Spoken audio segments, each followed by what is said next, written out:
Hello everyone, Restarting the Drug Gamer here and welcome back to Katawa Shoujo. This time, let's find out what we're doing. Last time we were going to have a picnic, but we got rained out. So just hanged out at the Shanghai. Anyway, the next morning, like every second Monday morning, until he says otherwise, I have an appointment with the nurse. They allow me to skip part of my first class of the morning, and I don't feel any shame in skipping the rest either. Rather than being thankful I get to miss world history, I instead feel dread when I think about these appointments. I wake up at the normal time anyway, and watch myself in the bathroom I share with Kenji, tidying my sleep disheveled hair. I quickly get dressed and put my laundry in the basket. Pack up for the school day. I have all my homework done like usual, so I have a bit of free time now. No point in going to the morning class for 20 minutes before I have to get to the nurse's office, so I lay down on the bed and read a book until it's time to go. The door to the nurse's office is open, which is unusual. I enter while knocking to announce my arrival. Looking up from his computer screen, he motions me to take a seat with a friendly hello. Steam wafts up from a piping hot cup of coffee on his desk. It's probably not his first today. How you feeling on this wonderful morning, Hasao? I'm alright. I think it was cold yesterday because of the rain, so I woke up feeling a bit groggy. You too, huh? Quite a few kids got caught without an umbrella, so we've been spending time handing out masks and curing sniffles. Alright, today is test day. Give me your arm. I need to get in the mindset. I extend my left arm towards him, keeping my face expressionless. The nurse ties a rubber tourniquet around my bicep with a practiced movement, and briskly goes about his business. I don't think anyone really likes getting stuck with needles, but at least I got over my distaste for them. I had to. Now I barely even twitch at the moment of truth. Once that's done, a blood pressure check follows. Then there are checklists and questionnaires to go through. The nurse nods, scribbles in my answers to the questions I give him. Alright, let's have a listen now. I unbuttoned my shirt and put in all my stuff fell. Oh well. I unbuttoned my shirt and put in neatly on the back of the chair I use while he puts on his stethoscope. I know my heartbeat. I know by heart the order of places where he's going to listen to my lungs and heartbeat. Adjust my breathing to be even and deep without even being asked. It's become routine now for both of us. It's funny.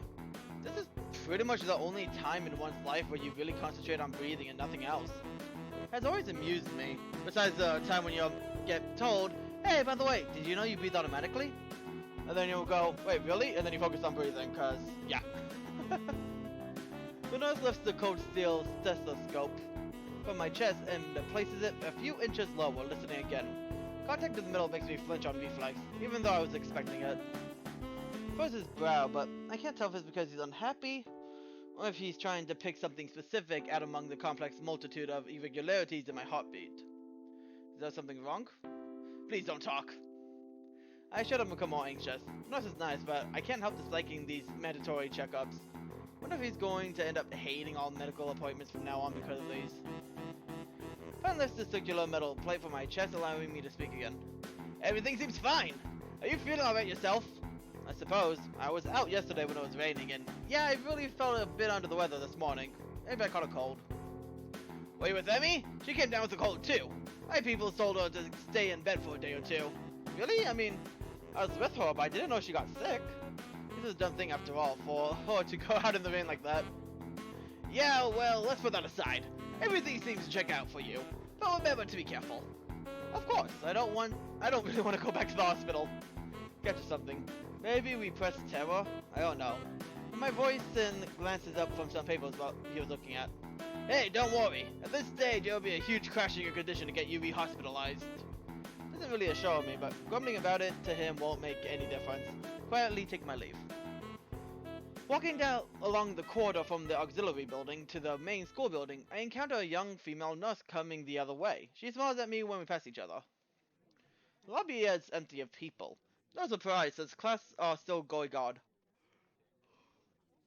Oh. I hear muffled sounds of discussion coming from behind the first floor classroom doors. Glance at my watch. I'd have to rush to get to my classroom in time. I don't feel like going to class anyway, so I decided to climb up on the roof and have an extra long lunch break. I promised she'd bring something for me today, but if she's sick, that's probably not gonna happen.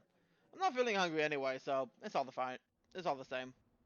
But climbing up the steep stairwell to the roof is oddly liberating, almost like losing weight. I feel satisfaction that it doesn't whiten me as badly as it did the first time I came up here. Push open the squeaky door at the top and step into the sunlight. The chain link fence allows for a grand view over the treetops, all the way to the gray silhouettes of downtown, further away. The dreary weather of yesterday is just a memory now. The silvery blue sky seems to be a mere arm's reach away.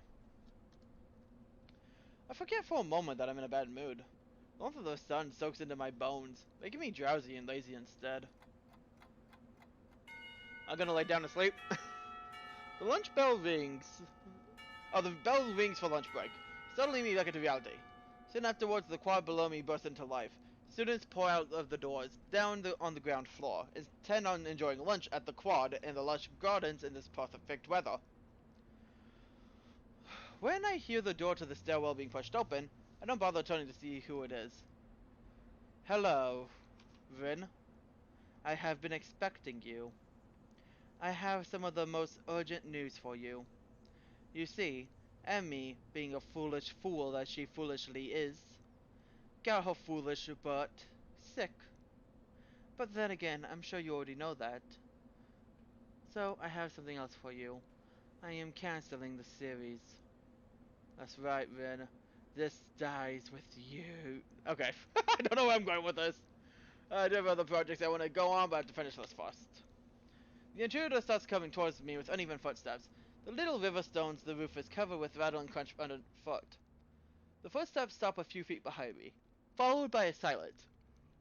I look upwards into the glowing eye of the sun, absorbing its warmth with my whole body. What are you doing? Turn around out of courtesy at her first words, to behold the slim, awkward figure of Rin Tezuka. She looks very much like herself today, too. Her hair is maybe a tad mistier than usual, as if she just got out of bed. She stands with her weight shifted onto one foot, looking at me with mild curiosity, as if I was something in the store's display window. I don't know. Just spacing out, I guess. What about you? Amy promised food. We usually eat here. I'm afraid you're going to be disappointed. I heard Amy came down with a cold. Oh, I guess that makes sense. She wasn't in class. It's not that common to get a cold in June, though. You don't think she went running to the track afterwards like she said? The rain just kept going. Probably. In the rain? In the rain. Emmy! Go! You need to know when to take breaks! That sounds like a bit too much for just keeping up with a training regimen. Emmy is a hot-headed one, though. So I can see her running in downpour just because she had to. Well, that's obviously overdoing it. Probably why she came down with the cold, too. But, I guess it's kinda cool. Speaking of that, I'm not feeling well either. Chew.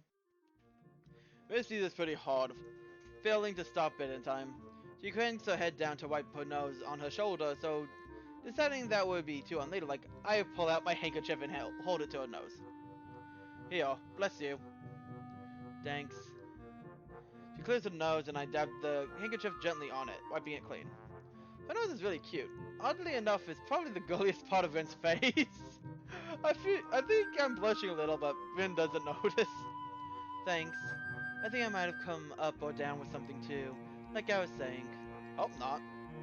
Rin doesn't seem to be too bothered about eating, so despite the lack of Emmy provided lunch, we stay on the rooftop. She comes over and stands next to me, right up against the fence, looking to the same abstract distance as I am. Nobody else seems to be coming around to intrude upon this calmness either. It's quiet and peaceful.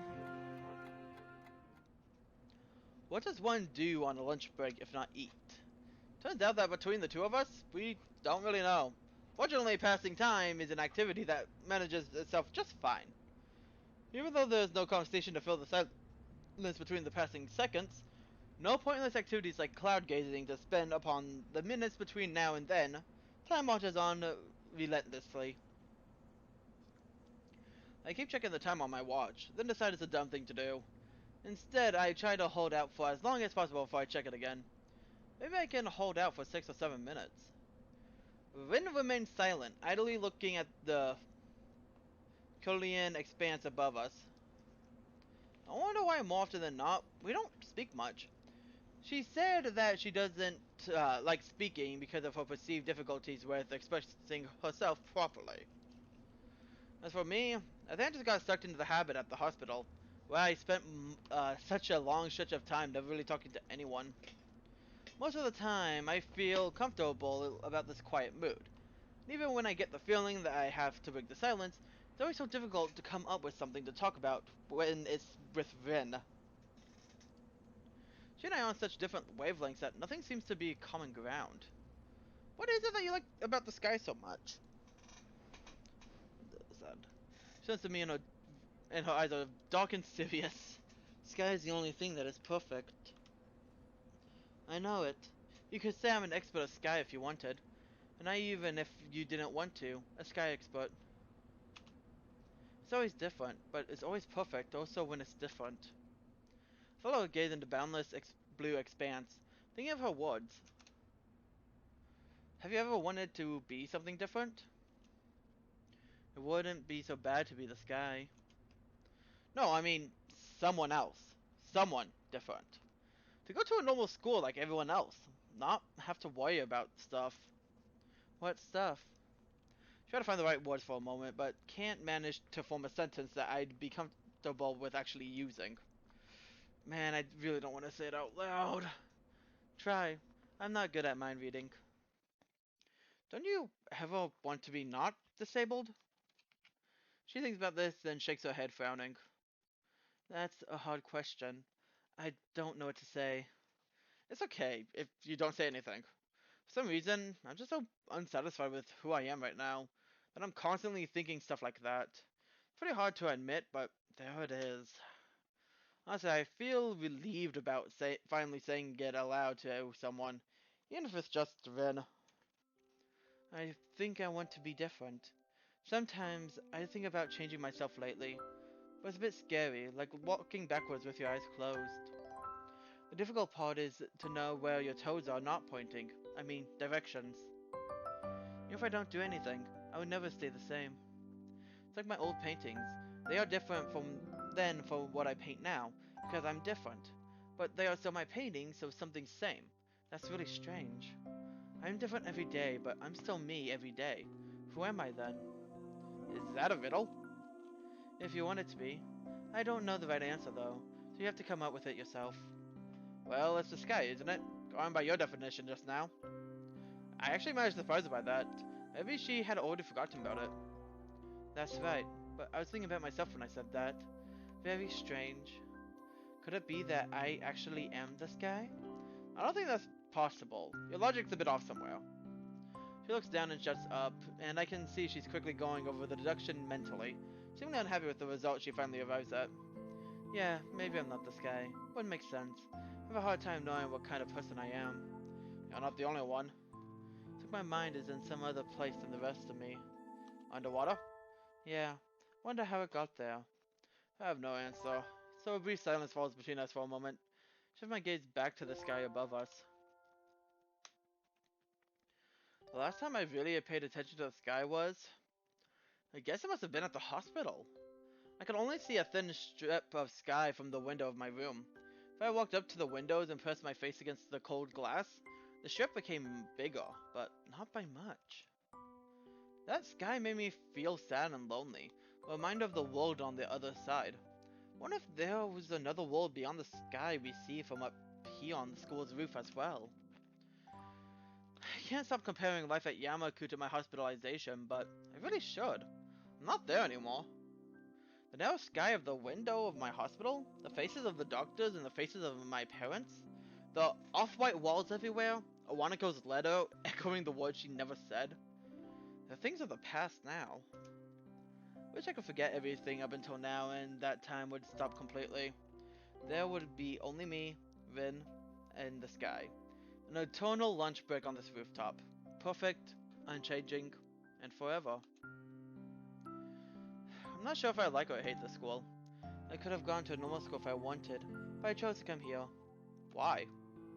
I decided I would, kind of like melon or plum jelly. Do you think it was a good idea? I mean, there are a lot of good things about the school, but I think there are a few bad things also. I know.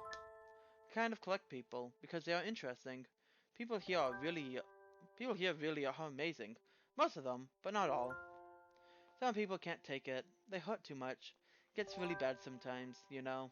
They hurt. Would it feel like that too? I hope not. I don't like things like that. Hey, I'm not your case study, and I'm not going to give up and die or anything. Anyway, I meant this place is too distant from the real world. What's the real world? Everything out there. Real people with normal everyday lives that fit together like a puzzle. You don't think we aren't like that? Real people? Maybe we aren't. Well, no, we are. Uh, I, well, no, we are. I just meant that it feels more like we're the leftover pieces. Ren thinks for a while, her almond-shaped eyes narrowing as she bites her lip a little bit, like a child. Is it hard to be disabled? Questions earns a dry chuckle for me. You tell me. You're in this business a lot longer than I have. Thinks about that for another while. I don't really feel that disabled. I mean, I do pretty much everything differently, but it's not that hard. I can always practice. I decided to practice food things this year. I think I want to learn to cook in a real kitchen someday. That's admirable, but I don't think it's just a state of mind. Maybe not to you. I have no good counter to that, so I concede by falling silent. The situation is making me more and more confused. I know what I want, but don't know how to reach it. Ren seems to believe she can simply will herself into the shape she thinks she needs to be, but can't decide whether she wants to be a bird or a butterfly. I think in the end, I'm not really that happy with who I am either. That doesn't mean I regret being who I am. That's the thing that's wrong with you, Hasao. I only started to prefer. Only started to process that rather blunt statement before Rin suddenly hugs me. What are you doing? I've been hugged by a girl with no arms before. To be honest, it doesn't really physically feel like a hug. The awkward way she presses her body against me and the lack of embraced arms makes it feel like she fell on top of me. But the warmth of the real hug is still there, and that's how I recognize it for what it is. I'm hugging you, Hasao, with my little no arms. I know that, but is it wrong? I thought that's what you're supposed to do. Not really used to this kind of thing. First time I hugged Emmy, well, the first time Emmy hugged me, I got surprised and kicked her in the stomach. I can kick pretty hard, so she hasn't been hugging me an awful lot after that. It's not wrong, no, just no, it's just me. Things a bit hard for me, for the time being. I can't seem to react properly to anything. Really? So it is hard being disabled after all? Guess she has me cornered there. I don't have the energy to start arguing against it, but I feel like I have to give something out. Well, no, it's not hard. I think it's just me overthinking things. I really wish I didn't feel so sorry for myself all the time. I wonder if I always was this fragile, or if I became this way after my incident. Nothing has ever truly shaken my world like that before. Rin presses her cheeks against me tightly. I feel the warmth of her body close against mine. Her body temperature feels really high, as if she had absorbed the sunlight into herself and was now sharing it with me. Or perhaps it's a natural state for her. It's the most comfortable thing I've felt in a long, long time. Wow, your heartbeat really does sound really weird. It's like a drunken it's like a drunken percussion orchestra. Please don't say stuff like that. I get very uncomfortable. Let me comment anyway. Attempt to ease the tension. It sounds a little bit too forced. Man, I'm sorry I'm such a mess. It's okay. It's the best part of you. Hearing that doesn't make me happy. She breaks off the hug and settles down. An awkward silence falls upon us like a blanket. Me feeling embarrassed about myself and Rin trying to arrange her expression to something she likes. One last time, I glance upwards. This rooftop really is amazing. It's like I'm just a little bit closer to the sky. I know a better place, but we can't go there on lunch break. I can take you there sometime if you want. The bells ring for the beginning of the afternoon classes, and Rin stands up to make her way downstairs. I don't hurry after her, deciding to stay up here for just a little while longer. Thanks for the hug. Thanks for not kicking me. After Rin leaves, I finally let tears roll down my cheeks and cry for my condition for the first and only time in my life. Then I cast away that hollow person lying on the hospital bed forever. I don't think that's how that works, but okay. That isn't the end? I thought we would be getting to Act 3 with that! But anyways, that's gonna be all for this time. This is Sonic the Jug Gamer. I hope you enjoyed the series so far, and hope to see all you guys again next time. See you guys then!